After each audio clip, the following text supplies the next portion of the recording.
What if you had a simple, reliable way to know exactly how your customers were feeling about your product? Whether things were going great, starting to slip, or heading for trouble.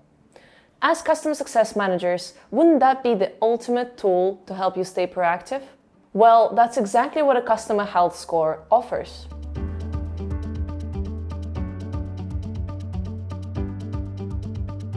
Hi, my name is Lisa, and in today's video we're going to break down everything you need to know about this powerful metric, including what a customer health score is, why it's important, how to calculate it, and how to best use and improve health scores to reduce churn and grow your accounts. Ready to master the customer health score? Let's dive in. So, what exactly is a customer health score? Simply put, it's a predictive metric that gives you a sense of whether a customer is at risk of leaving, staying loyal, or even growing their account with you. When analyzing your accounts, the health score lets you forecast the longevity of your relationship with that customer. For example, a customer with a low score is flagged as high risk and is more likely to churn. This is where the CSM can step in to create strategies to improve the relationship before it's too late. On the flip side, high scores indicate strong customer relationships and opportunities for upselling or cross-selling. By tracking things like how frequently they use the product, how many support tickets they open, and how broadly they engage with your features, you can determine where they stand. Scores can range from 1 to 10 or 1 to 100, with lower scores meaning at risk and higher scores signaling great opportunities. So, why bother calculating a customer health score in the first place? Well, it's your early warning system. It lets you act fast when customer satisfaction dips and helps you focus on reducing churn, increasing retention, and improving the overall customer experience. Think of the health score as a forecast. It doesn't solve everything on its own, but it gives you the insight to take action before a problem snowballs. You'll need to monitor it consistently because a customer's journey is dynamic. A great onboarding process helps, but anything can change once they start using the product. And it's not all doom and gloom. High health scores can also point you to major opportunities for growth. When a customer is fully engaged, using the product often, and interested in your brand, that's a prime moment to upsell or cross-sell. This is particularly important for high-value customers, where maintaining and expanding the relationship is key to driving revenue. Now let's talk about how to actually calculate the customer health score. There are several key factors to consider, most of which are tied to how engaged your customer is with your product and your company. Here are some of the common factors that go into calculating a customer health score. Product usage frequency. How often are they using your service? Depth of usage. Are they fully leveraging your product's features or only scratching the surface? Number of users.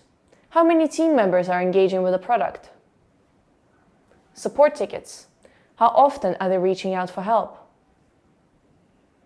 Survey engagement. Are they responding to in-app surveys? Add-ons purchased. Are they expanding their subscription? Subscription upgrades. Have they upgraded to higher tiers? In-app chat usage. Are they regularly communicating via the platform?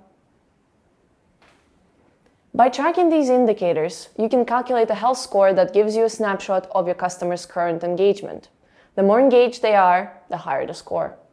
Of course, no two companies calculate customer health scores in exactly the same way. How you define health will depend on your customer success strategy and the nature of your product. So it's up to you how you want to weigh each factor.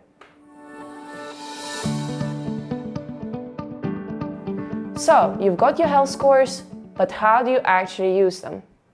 The insights you gather from health scores should guide your strategies for preventing churn, prioritizing resources, and identifying growth opportunities.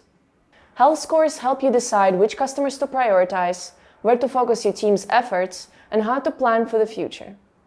For high-risk customers, it's a signal to take immediate action. For high-value accounts, it's a cue to develop an account plan and focus on expansion. Improving health scores is always a work in progress, but there are 3 practical tips to help boost them. First, speak to your customers. Regular communication is critical. While health scores give you an overview of customer status, nothing beats a real conversation to get the full picture and make things right when necessary. Second, use in-app guides. Automation is a CSM's best friend when it comes to addressing low scores. Target low-scoring accounts with personalized in-app guides to help them re-engage with your product, especially if they're seasoned customers who need more advanced guidance. And third, consider using multiple scoring systems. Running different health score models for different customer segments, such as new versus old customers or individual versus enterprise accounts, gives you a clearer understanding of your customer base. This way, you can prioritize efforts and target specific segments more effectively. So to conclude, let's remember, there is not a one-size-fits-all formula for customer health scores. Pick factors to make up the health score, whether that's product usage, support tickets, etc., that are right for your business and reflect your product. Lean into automation. Incorporating artificial intelligence into your health score strategy can be a lifesaver. Talk to your customers. Above all, health scores try to predict patterns of future behavior. But the only way to benefit from this metric is to communicate with your customers and listen firsthand to what can be done to improve their experience. Thanks for watching. If you want to stay up to date with the latest in customer success, be sure to hit that subscribe button and join our Customer Success Collective Slack channel to connect with other CSMs just like you. Thanks for watching, and I'll see you next time.